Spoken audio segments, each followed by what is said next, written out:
এটা গালাউটি কাবাব বানাচ্ছি।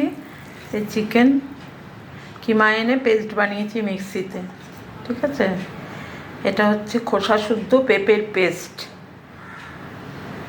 খোসা শুদ্ধ, খোসাটা হচ্ছে মেন। খোসা শুদ্ধ পেঁপের পেস্ট 1 কিলোতে 200 গ্রাম পেঁপে, হাফ কিলোতে 100 গ্রাম পেঁপে। এটা কাজু আর পেঁয়াজ ভাজা আর জিঞ্জার গার্লিক পেস্ট, 1 চামচ জিঞ্জার গার্লিক পেস্ট, 2টো পেঁয়াজ আর 25 গ্রাম কাজু একসঙ্গে পেস্ট বানিয়েছি।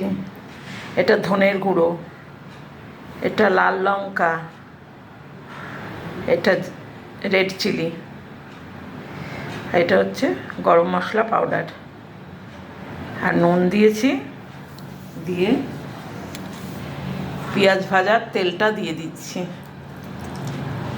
পেঁয়াজ ভাজার তেলটা দিয়ে দিলাম, দিয়ে একসঙ্গে মেখে নেব।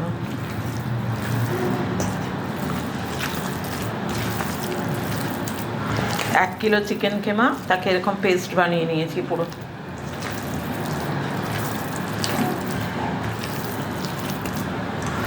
এগুলো সব মেখে রেখে দিতে হবে। তারপর গোল গোল করে নিয়ে চাটুতে দিয়ে হালকা একটু তেল গলিয়ে নিতে হবে ননস্টিকের ইয়েতে, তাওয়ায়। তারপরে এগুলো দিতে হবে, হবে গুলাউটি কাবাব। খোসা শুদ্ধ পেঁপেটা মাস্ট, ওটা না হলে হবেই না।